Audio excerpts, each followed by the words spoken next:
really generous intro. Pull this out. So really my pleasure to be here.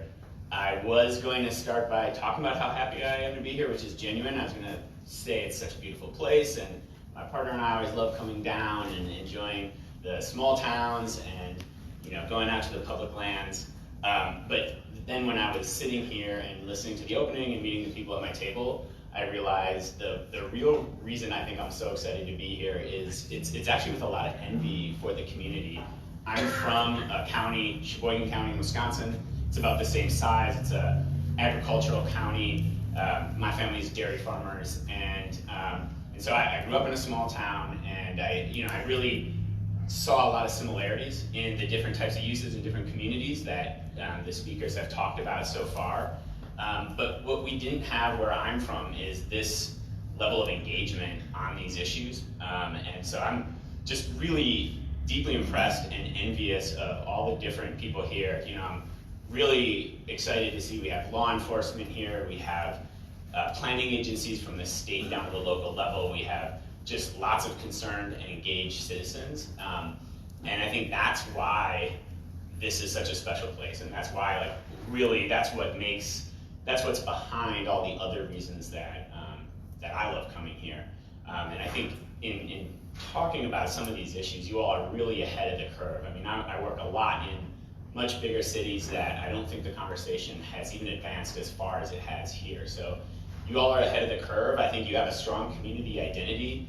And really, I'm here to try to help inform you about some of these things that are happening. And I think it's up to you all to figure out how that works for the community here. Please do ask me questions during this, especially if you need clarification. I'm going to talk for about 45 minutes. It's a really long time to talk, so please break it up if you need some clarification. But then we do have 30 minutes to talk if we have bigger issues to discuss afterwards.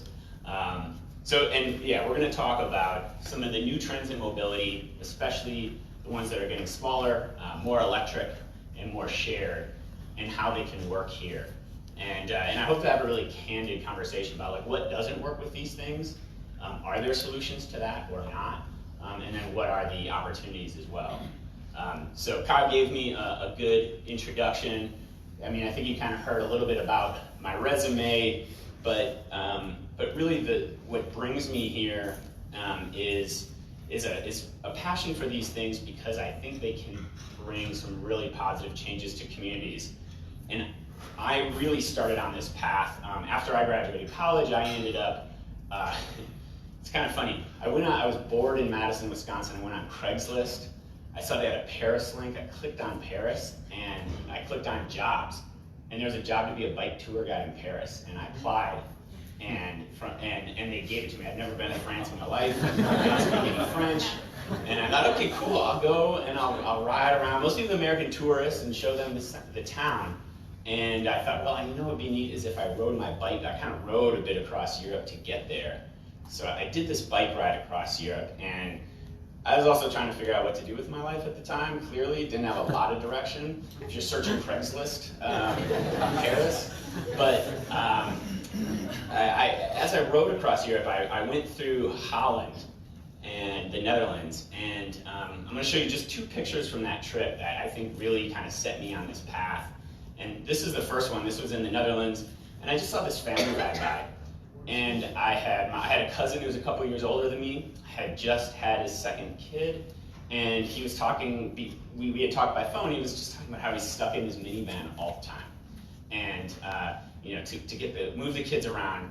And I saw this, and I just thought, it was actually pretty revolutionary to see such a low stress, easy, low cost way to get around. It really kind of moved me, and just to think that for this family, this is an option.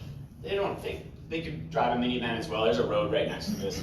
But this is one option that they have. And I thought, it's nice to have more options. And then these two women, I think these are my favorite cyclists in the world. I like riding bikes in all different kinds of ways, but these are actually kind of my idols. I met these two women in Belgium. They were in their late 70s. I think that's my French and Flemish isn't that good. But when I saw them, I thought a lot about my grandmother at home who doesn't really like to drive, and her access to the community had become a little more limited and insular. It was my family, much more dependent on my family to get her around. And it just made me think, for my grandmother to hop on a bike, she lives a little too far to walk most places, and to hop on a bike just wasn't really a safe option where I'm from. And I thought how nice that for these women, if they have the fitness, it is an option. And it seemed really ideal. And these are really far, these are thousands of miles away in very different countries. And so could it ever relate to where I'm from, where y'all are from? I wasn't too sure, because what makes this possible is really decades of investment in planning and infrastructure and really cultural values, and those are big things to change, and they tend to take time. But then I got to Paris and I started working as a bike tour guide, and at first Paris was a really difficult place to ride a bike. I don't know if any of you were there back before 2005. It's actually a pretty tough place to ride a bike, and I was often taking American tourists around, and they were really not always feeling very safe because there wasn't a lot of infrastructure. But then this thing showed up called Bike Share. It was brand new, and the Vélib system in Paris, they started with just a pretty small number of bikes and stations, and they created this option. And you didn't have to be a cyclist a person who identified as a cyclist. You didn't have to own a bike. They were there, and they had just created this option. And more people slowly started to pick it up, to use it once in a while. And by the end of the year, there was thousands of more people cycling in Paris every day. And so the city built more infrastructure. And once they built more infrastructure, more people used the bike share and rode their own bikes. And so then the city built more infrastructure, and then more people biked, and they expanded the bike share system. And I saw it really put Paris on this virtuous cycle where, they created a new option. And for some people it worked. Nobody had to use it, but for some people it worked. And so then they created more, and each time they did that, they were moving more people with less space and less public resources. So it was really improving the efficiency of the city. And I found, what I saw there was the power as a catalyst to really start to change the community and create more options, was to create these small, shareable solutions. Again, it's just creating more options for people. They didn't have to really take away much to put this in. So they built more lanes, and now they've more than doubled the bicycle mode share in the city in 8 years. And they plan to double the amount of infrastructure again in the next couple of years. And so, again, that seems like a pretty cool example, but it's still really far away. It's still France, it's not Wisconsin, it's not Virginia. But then in Washington, D.C., just a couple hours by car away, we saw this happen again, where Capital Bike Share was put in. D.C. was a pretty rough place to ride a bike before this. It had very few bike lanes and no protected lanes as late as 2006. And then they added Capital Bike Share. First, a small amount of bikes, they created this option. More and more people started to use it. As more people used it, they built out more bike lanes.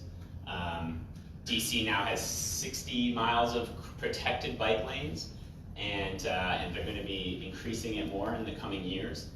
And the bike mode share in DC has gone up 150% in 10 years. And so that's a really fast growth curve.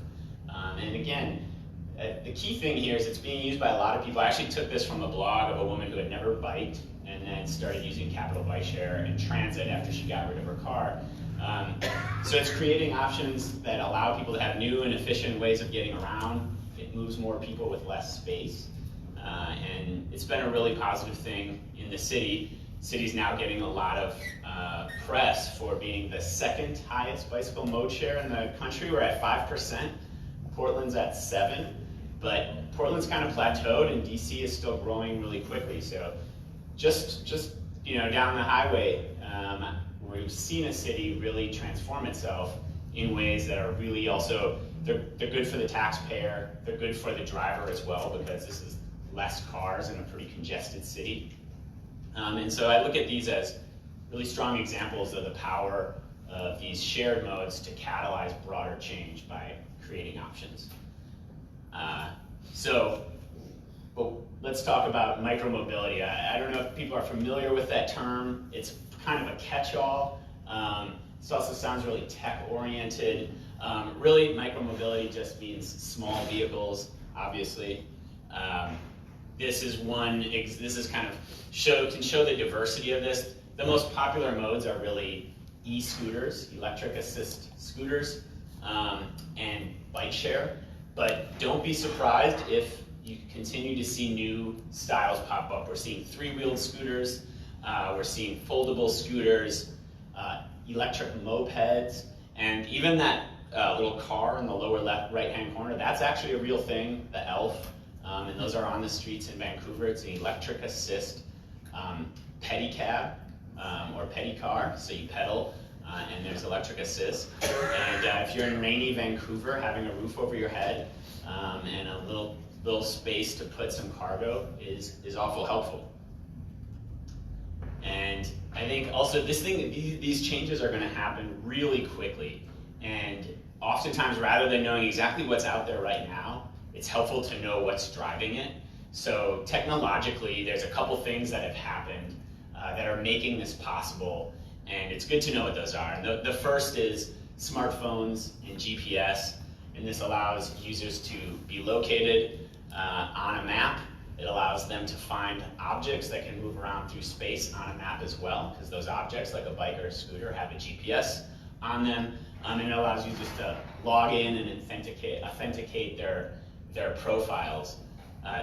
The next big part of this is lithium-ion batteries, which are going up in the amount of power they can hold and down in the price that they cost. That's not only the thing powering all those phones in our pockets, but it's also what's powering all these small vehicles. So that's been a big change.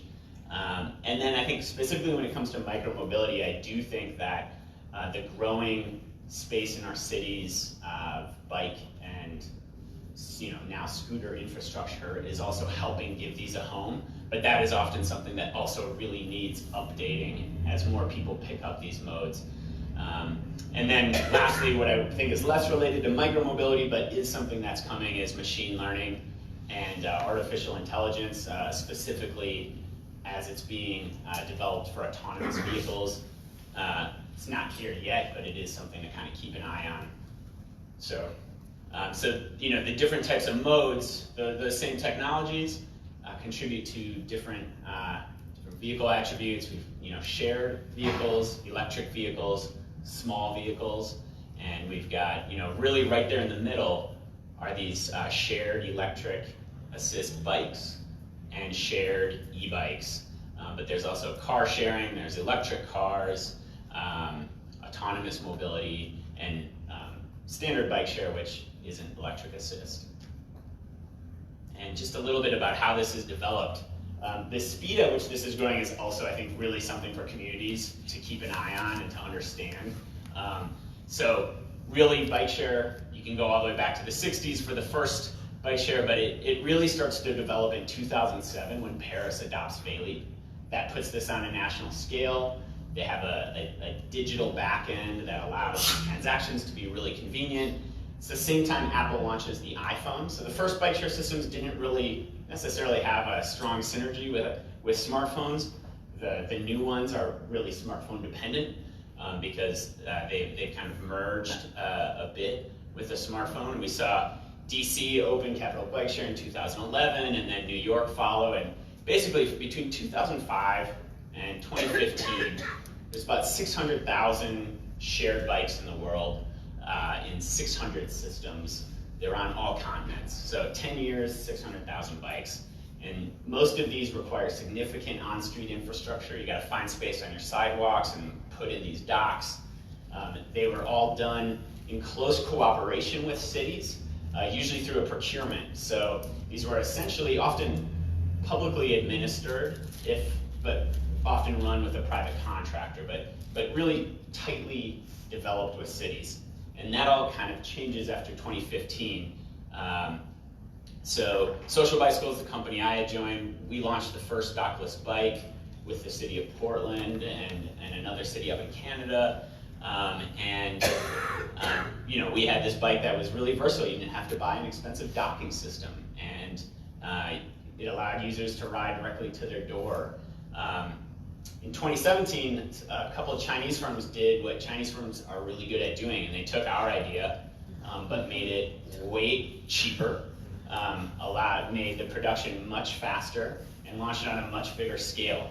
And this brought about some new opportunities, but also some new concerns. And so we saw millions of these, literally in a 2-year period, millions of these bikes launch across the world. So in 2 years, triple the amount of bikes that had been launched in the previous decade were launched. And then very quickly, new vehicle types started using some of the same technologies, like scooters.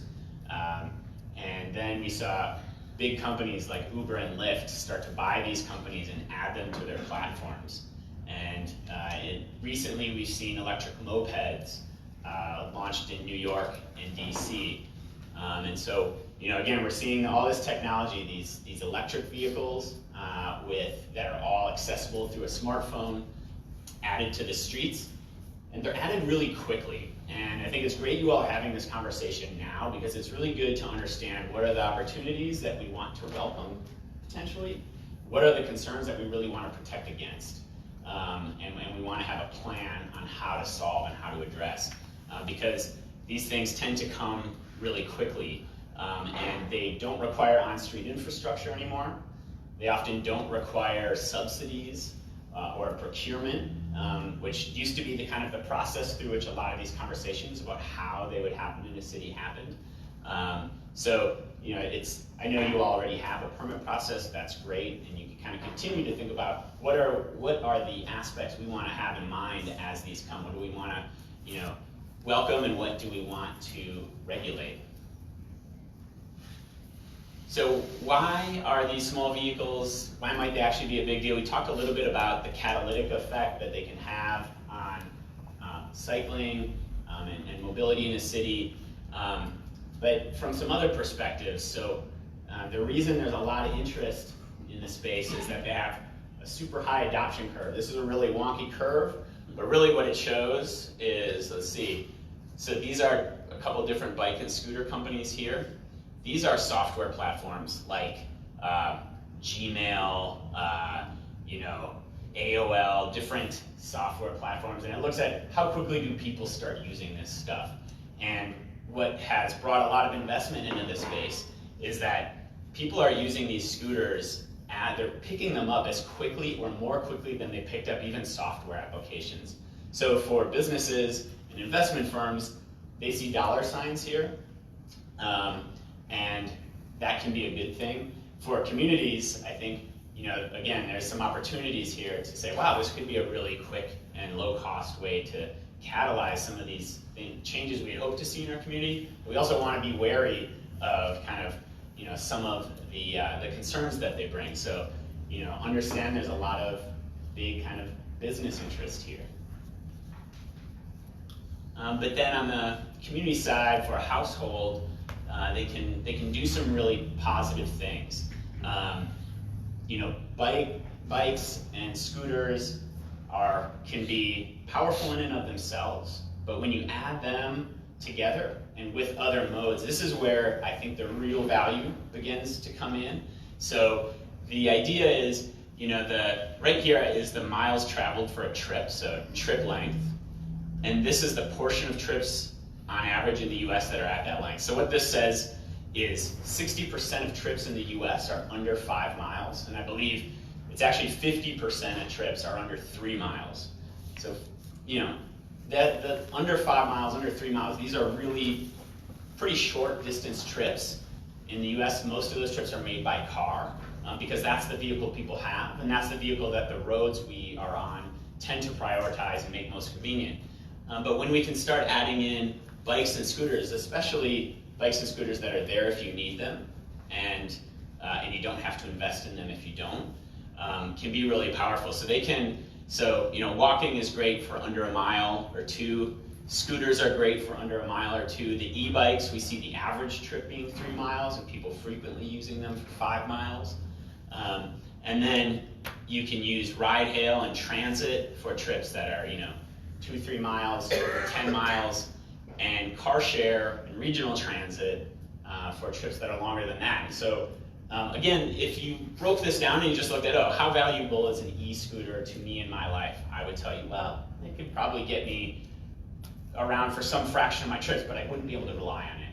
How useful is the bus for me in my life right now? I say, well, it's really great for those trips across town when I'm doing it, before 8 p.m. when the frequency starts to go down, but it doesn't work for everything. When you have a suite of options that actually can cover all the different use cases, that's when households can say, you know what, maybe we don't need a car, or I think more commonly, especially maybe in a place like Rockingham County, maybe we don't need that second car. Maybe we need one car for most of the time, but on all those days where we need a second car, we'll just use a shared car, or I can use an e-bike, and that can be something that really starts to shift the options people have and the lifestyles that they lead. And this is really, again, taken together, they can compete with owning a car. The car is a really useful tool. You can go 1 mile in it, you can go 1,000 miles in it. It's just one vehicle and it's ultra versatile. The problem is that it's not always the most cost efficient or space efficient or safest mode to use, really. If you're just going a mile in a city, it has these other externalities. And so what the idea is, if we can foster more options that work for more people, that creates new and efficient opportunities, and that can replace car ownership, and that can be better for the community, it can be better for a household, more affordable. And with all those options, sometimes it's almost a little difficult. You have to scroll through a lot of apps on your phone, or you can't quite remember everything. One of the ways that this is becoming more seamless between all those options is these aggregator or platform apps, and there's many of them out there. I'd say there's really 2 key kinds, and there are service providers like Uber and Lyft, which own their own bike and scooter systems, have ride hail features. You can call a car to take you somewhere. Sometimes in some cities you can share cars. And then there's aggregator apps, which don't provide a service of themselves other than they kind of create this mobility menu. So if you open up Transit app on your phone, it'll show you all the bike share, it'll show you all the transit options, car share, ride hail, all in one app. And that can be really efficient for making this a little bit more seamless. And the idea would be that, whereas the car, if you have keys in your pocket, you can really get anywhere you want. You might get stuck in traffic, you might have trouble parking, but you're gonna make it. And it's pretty versatile, it's pretty seamless, really.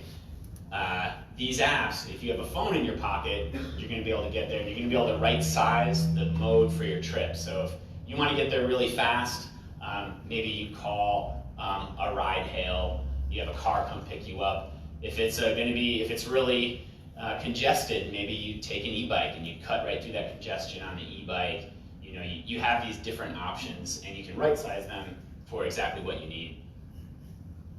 And so let's talk a little bit about the opportunities and the concerns here. Definitely if anybody has questions right now, actually, maybe we should take a pause. Anything so far confuse anybody or want to bring anything up? Yeah. One question, just to clarify, maybe for everyone in the room, we discussed bike lanes and protected bike lanes. So, Thomas, I'm going to bring the mic up to you. Oh, yeah.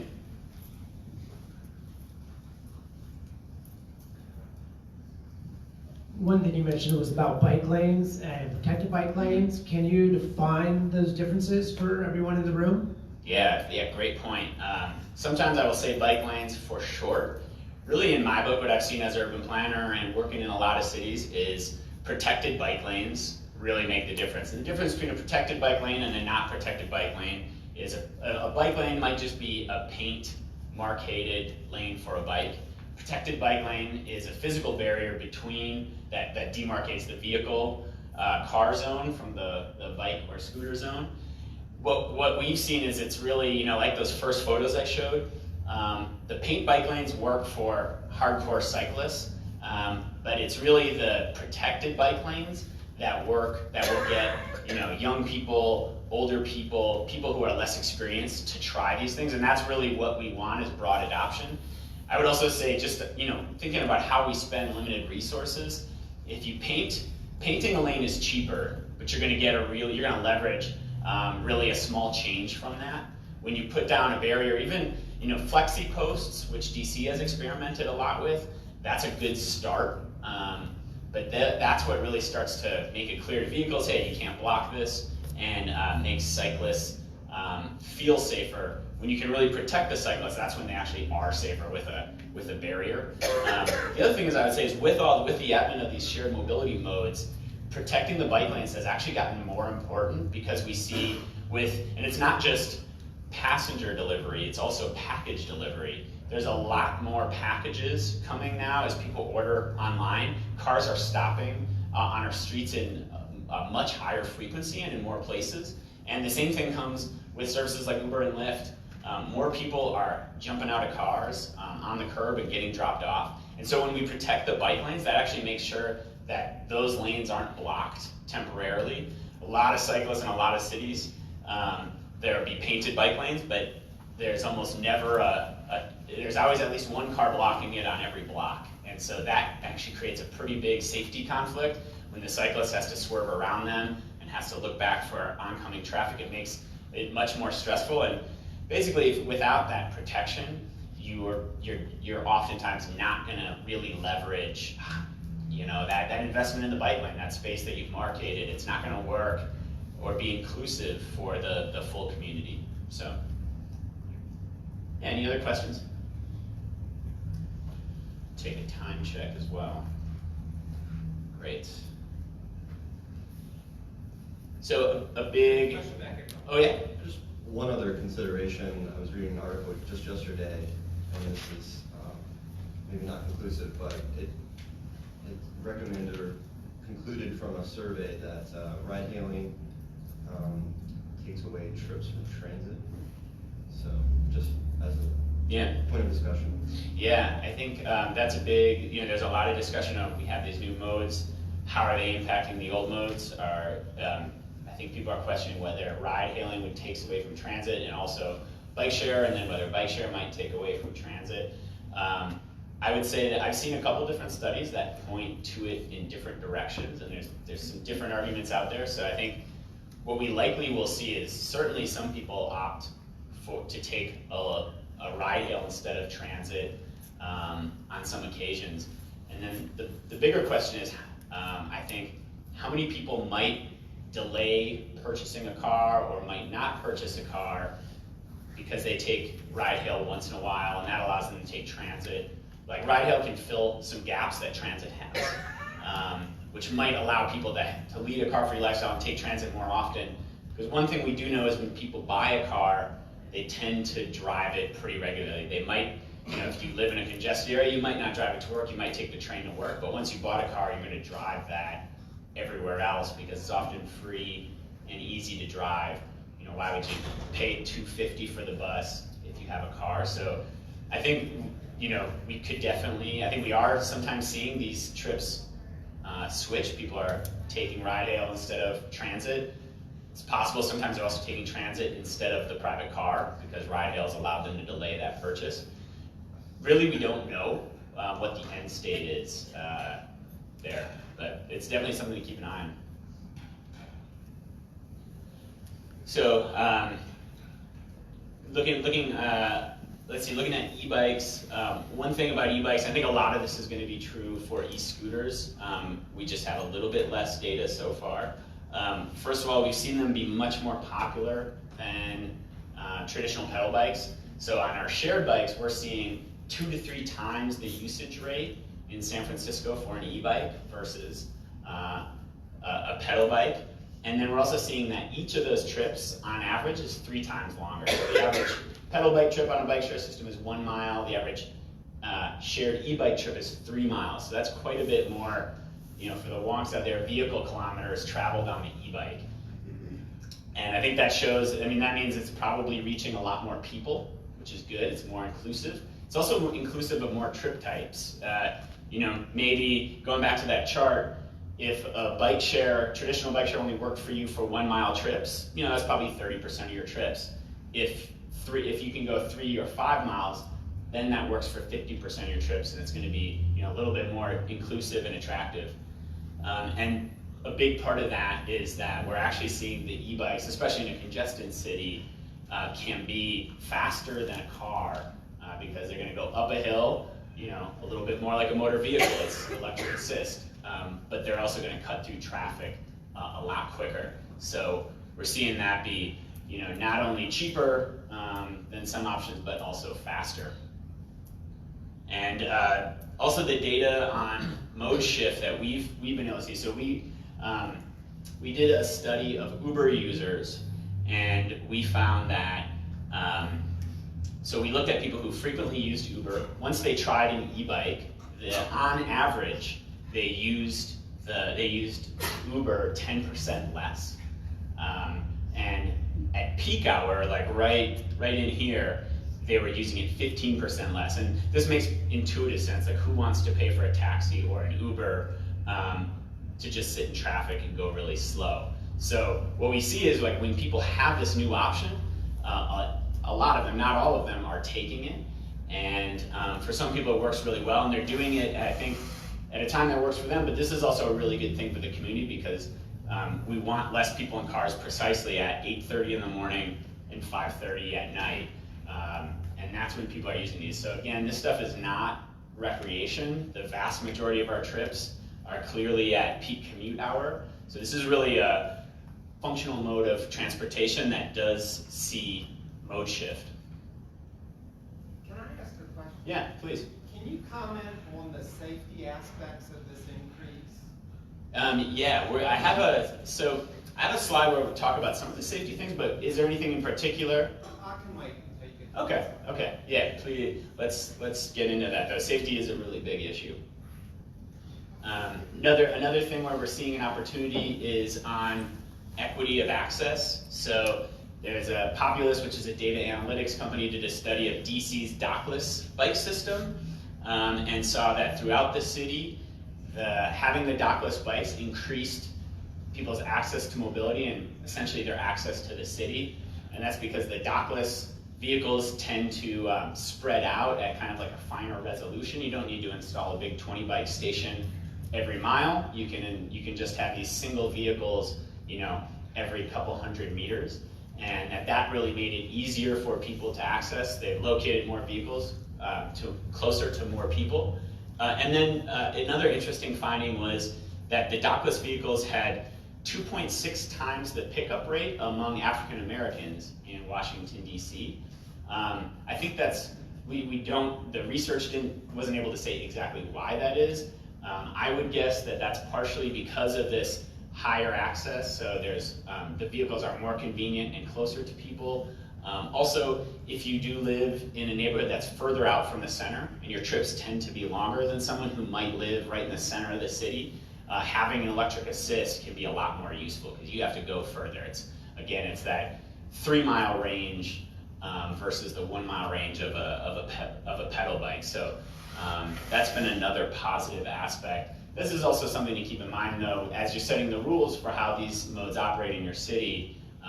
Many cities, and I think this can be a good idea, they're very thoughtful about setting a service area and making sure that that's inclusive within the city.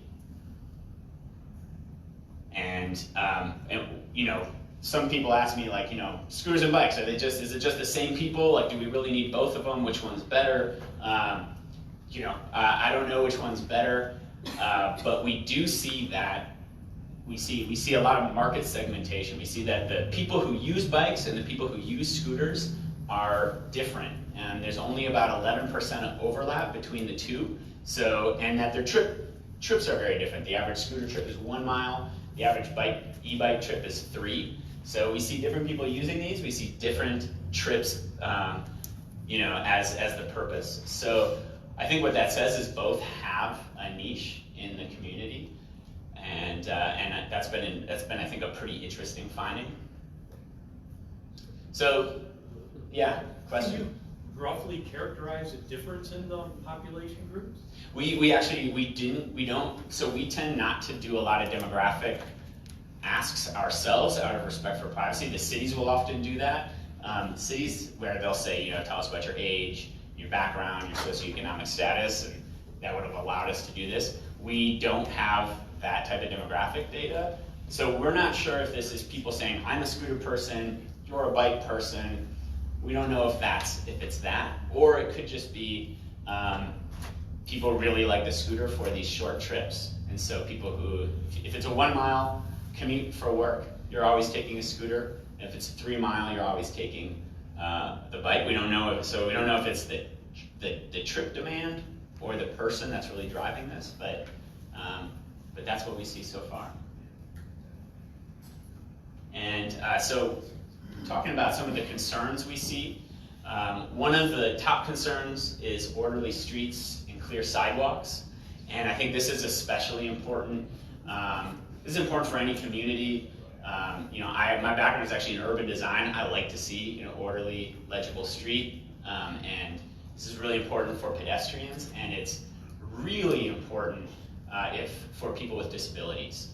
So if you're a blind person or someone who's in a wheelchair, motorized wheelchair, you don't have the capacity to move one of these scooters if it's blocking the sidewalk. So this is something we really need to watch out for. There are a number of solutions that I think cities can apply and also that the operators can apply. So on the operator side, you can use things like incentives to park bikes in specific designated parking zones. You can require locks. Our bike has a lock on it, so we ask that the bike be locked to a fixed object in most cities. That generally keeps it out of the way of pedestrians. And now we're even doing that in San Francisco on our scooters. So our scooters have a lock, and you have to lock it to a bike rack or an appropriate piece of street furniture, like a street sign. And then you can also use these geofences in the app to set some no parking areas. The Washington Mall, for instance, in Washington, D.C., you can't take one of our bikes or scooters there. If you try to park it there, it won't let you. You'll get a text message that says you're outside of the parking zone.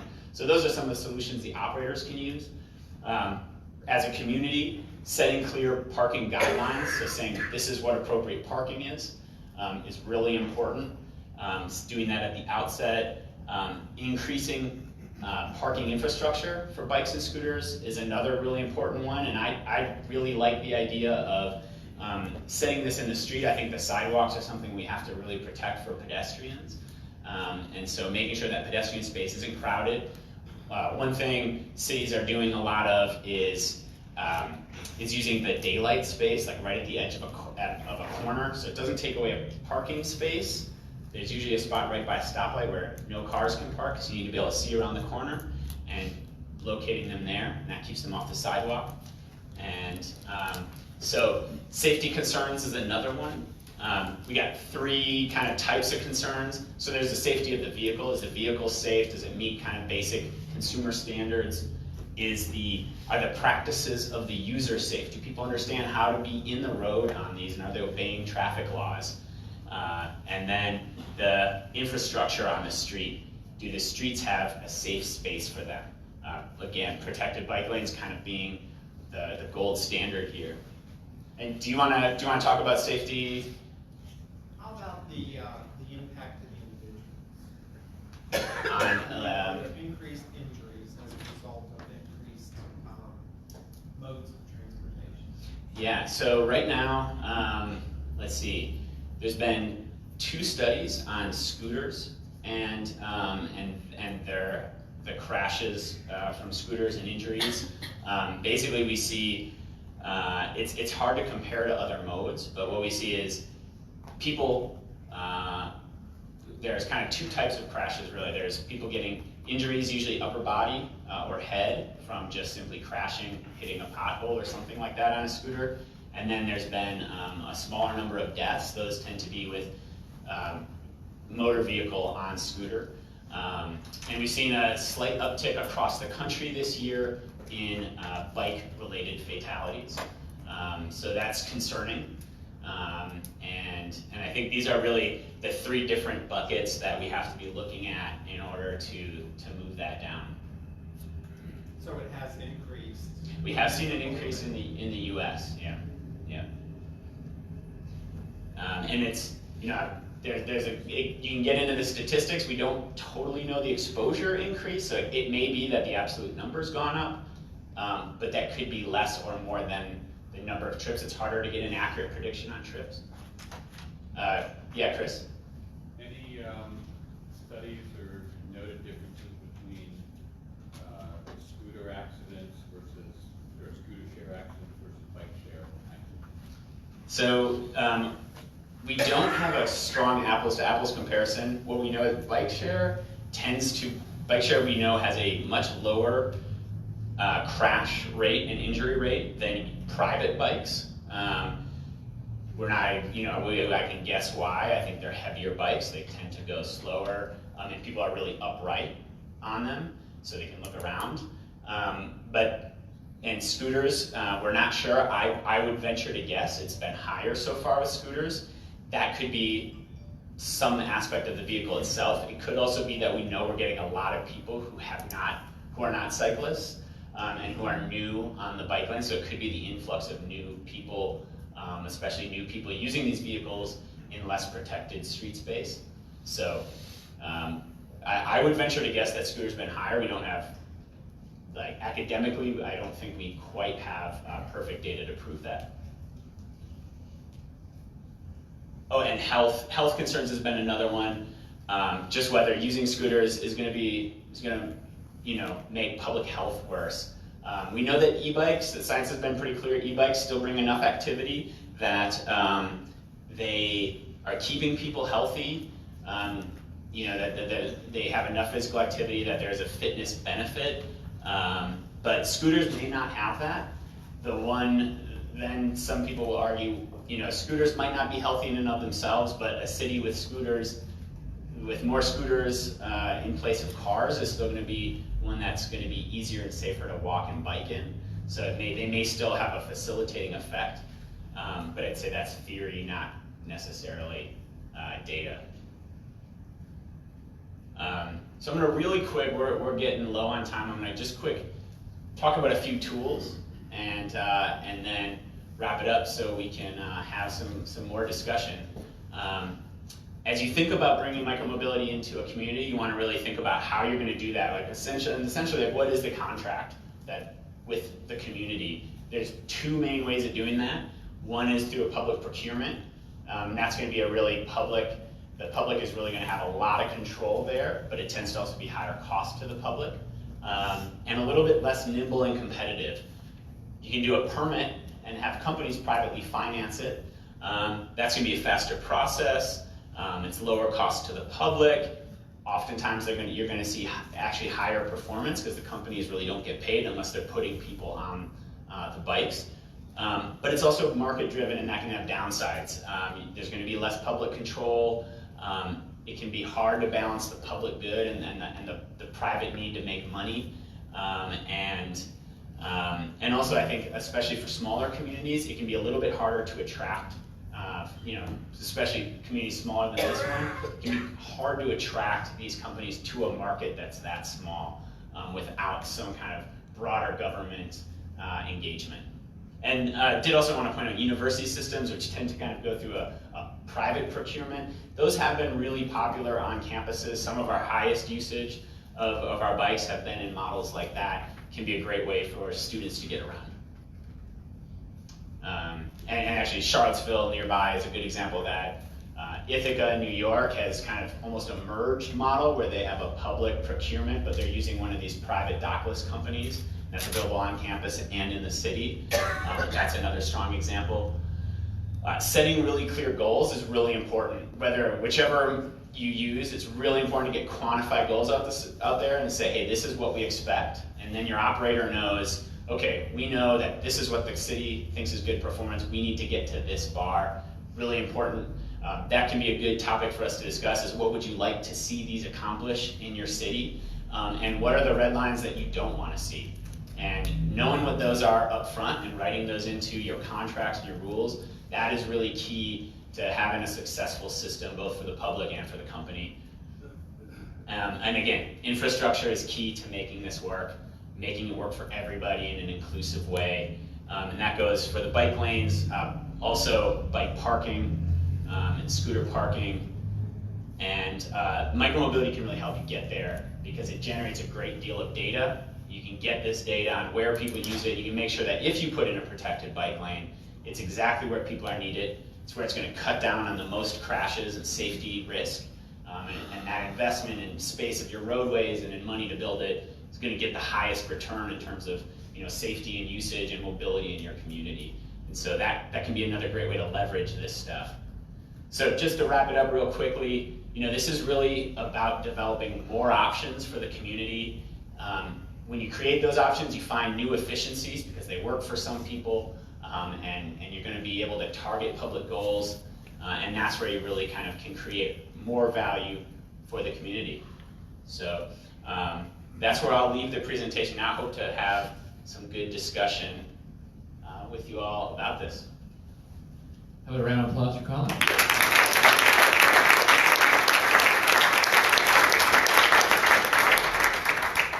So I think Colin made a great point when he was saying how thrilled he is to be here.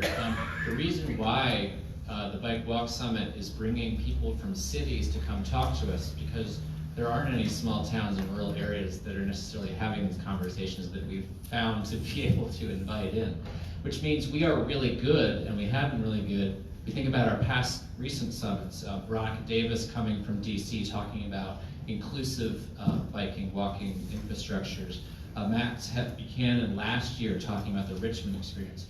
One of the things that this group that we've become really good at is thinking about, okay, how might this apply to these contexts that we have within the city, within the rural parts of the county, within our towns, and on our campuses.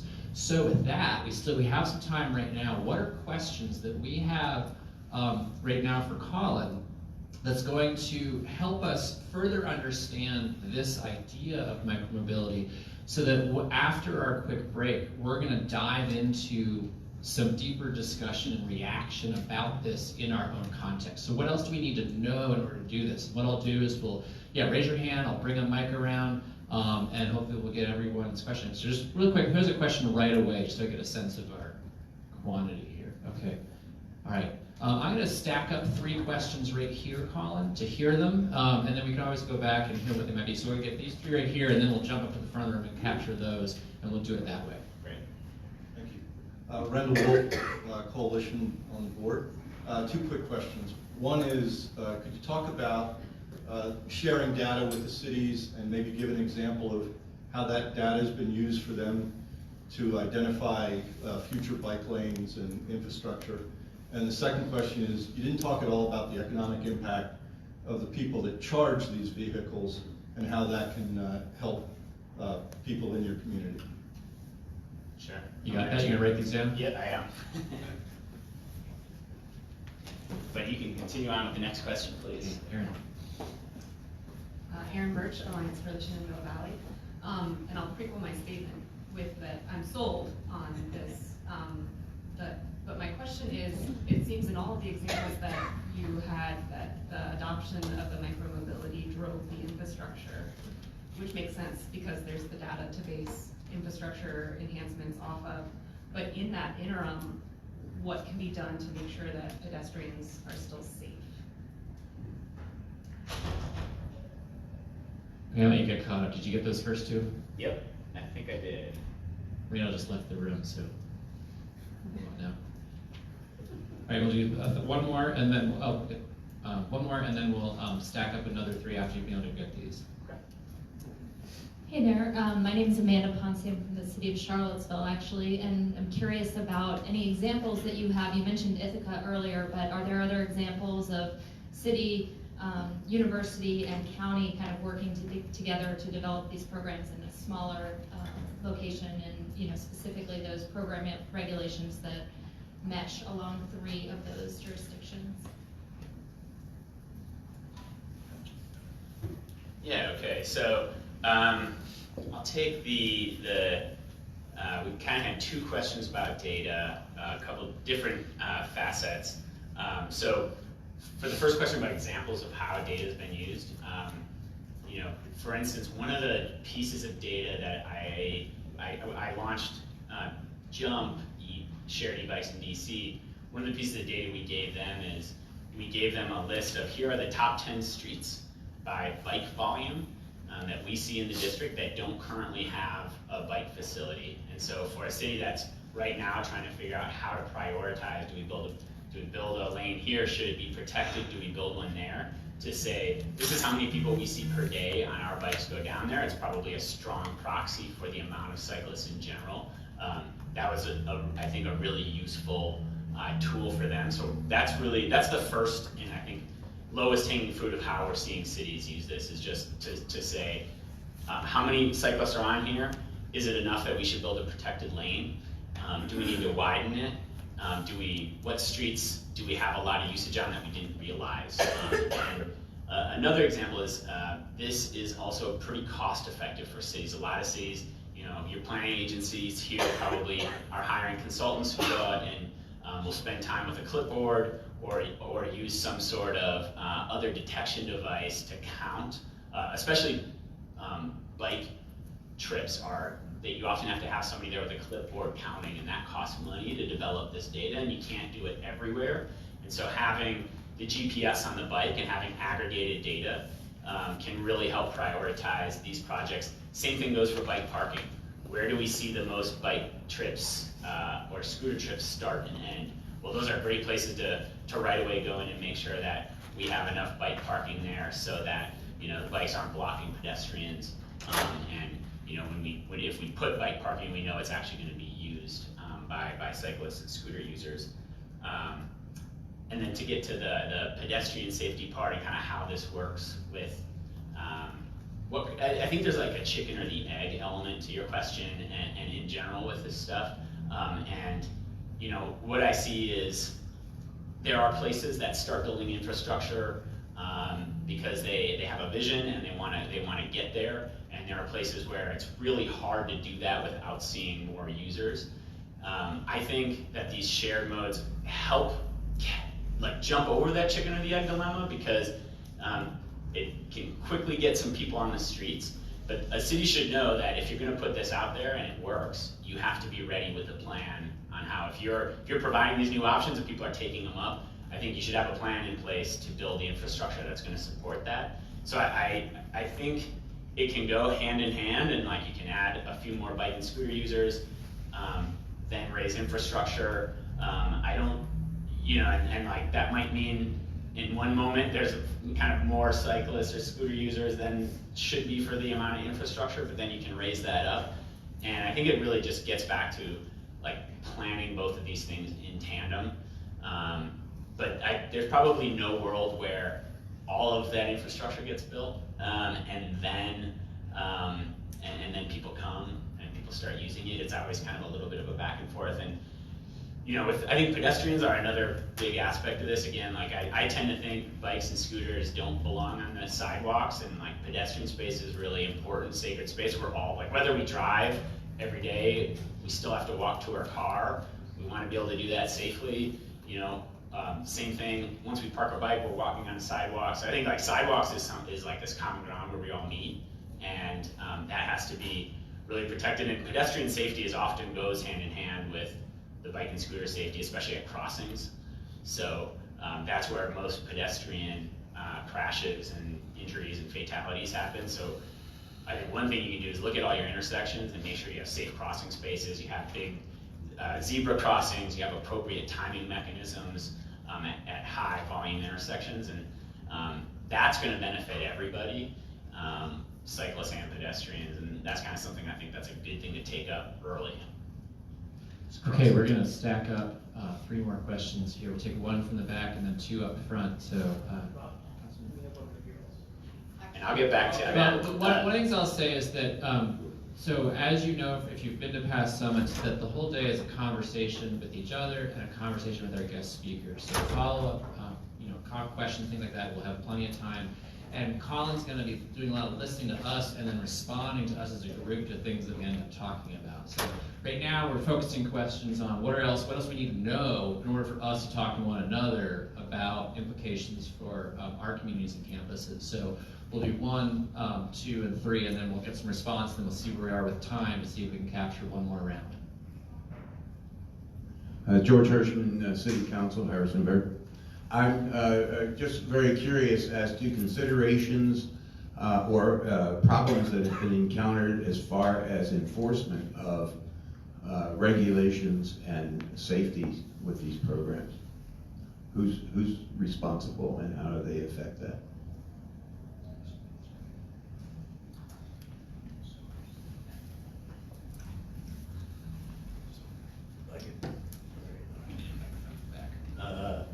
Matt Hassman. I'm curious about for-profit mobility sharing companies that are using public space in a for-profit way and that aren't necessarily members of their community.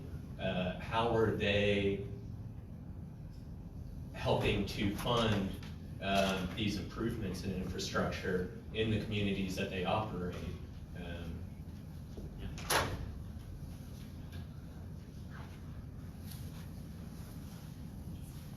Stephanie Warlick. I was kind of thinking about who's in the room, and I think it's really a complex topic and in a kind of like a what does it all mean kind of way, but I think if you boil it down, it feels like a win-win from a community member standpoint and probably an economic development standpoint. But I can imagine from a planning standpoint, it could be very chaotic and uncertain and even stressful. And so I'm wondering if you have, with your planning background and sort of having thought about this, if you have suggestions from how to turn it from like a stressful, how do we make this work when it's shifting so quickly? I mean, you're talking a lot about protected bike lanes, but does protected bike lane support the ELF little not a bike, not a car? And so if you're thinking long-term about planning, how do we turn that into like a positively supporting the communities these planners serve and not feeling stressed out about it? Great question. Cool. All right, so first for council member, great question about how do we enforce kind of really the compliance of these things and whose responsibility is it? So I think it's, clearly I think the responsibility is first on the community to say, here's our expectations and here are the standards we're holding you to. If that's really clear, that kind of makes everything after that a lot easier. So number one, being really clear about what's being enforced and what's considered acceptable and not. Then it's on the companies to be in compliance, to make them accountable. There's going to have to be some sort of enforcement and accountability framework. So there's a couple different ways you can do that. I tend to think that one of the most scalable ones, I've heard cities say, now we're going to have to double our parking enforcement staff to go around and ticket improperly parked bikes and scooters. That could be a lot of money and it's probably not going to bring the revenue in to support that. One strategy that I think works well is to do random audits. So the companies don't know when you're going to go out. You only have to do the audit once or twice a year randomly. The companies don't know when that's going to happen. So they have an incentive then to make sure that they're guiding their users, they're applying fees when they know their users aren't parking the bikes and scooters effectively. And when the audit happens and you find 15% of the scooters or bikes are improperly parked, you can then apply them a fee that's kind of like a yearly fee, right? That's one really scalable way to do this. The other thing is mandating. I tend to think that what we want to do is create policies that really focus on the outcomes we want and not on the means of how they do this. So I think you're best served when you say, hey company, we're going to hold you to this. You can figure out the best way to make that end result happen. So if that is, we only want the bikes and scooters parked in these specific zones, or we always want to see parking compliance of, we want 80% of them, parked in specific zones. As companies, there's a couple ways we can do that. I mentioned some, we can use the locks, we can use geofences, but basically the best, the companies will figure that out as long as if you have clear goals and you have a way of enforcing them. Another question is also the resources. Even if you're just doing 2 audits a year, that's probably not in your budget, wasn't in your budget a year ago when we didn't know that these things were coming. How are you gonna pay for that? Sometimes you can apply fees to the operators, although I'll also, and I think that also gets to this gentleman's question, for a for-profit company, whose responsibility is it to pay for infrastructure? I might also say for these added costs of enforcing a program or compliance.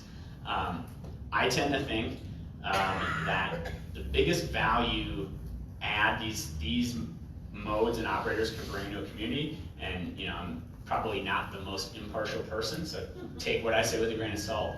But I think the biggest value stream is going to be in mobility and accessibility and creating these new options. That's why for many years, many cities have subsidized these models because they've determined that the public benefit was worth it.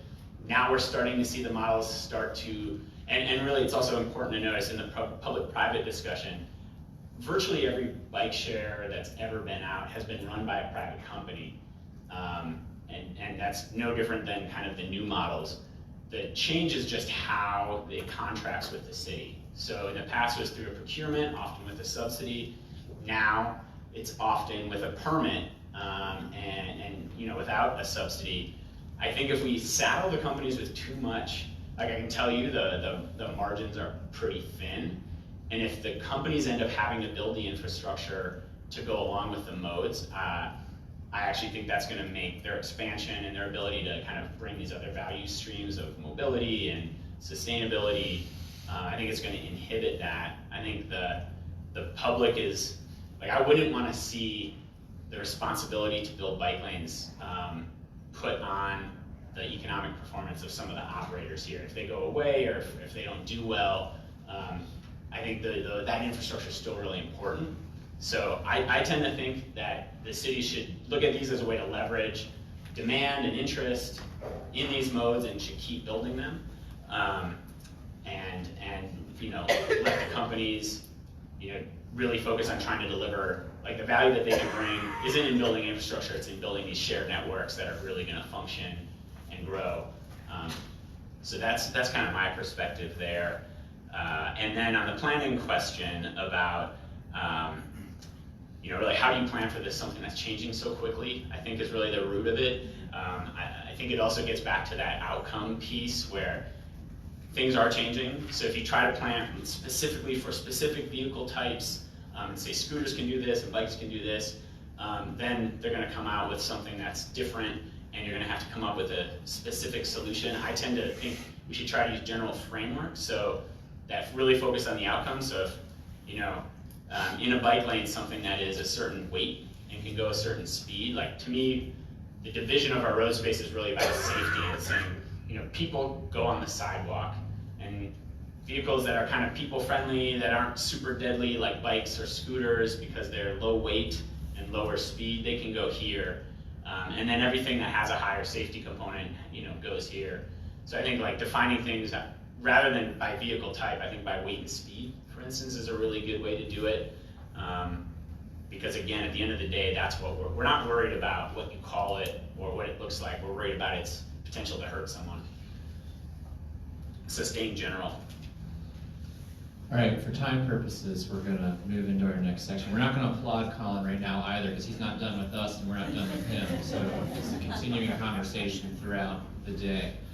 I'm going to do a quick stakeholder check of who's in the room. So we have greater awareness, but then there's a broader point to this as well. So just raise your hand if these identities apply to you.